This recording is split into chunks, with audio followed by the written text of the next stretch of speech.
You ask Tiger to solve. This deals with linear equations with one unknown. The final result is x equals 3/4. Let's solve it step by step. Simplify the expression. Group like terms. Simplify the arithmetic.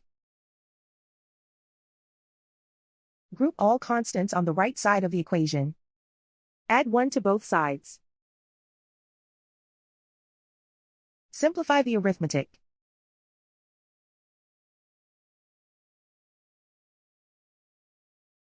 Isolate the x. Divide both sides by 4. Simplify the fraction.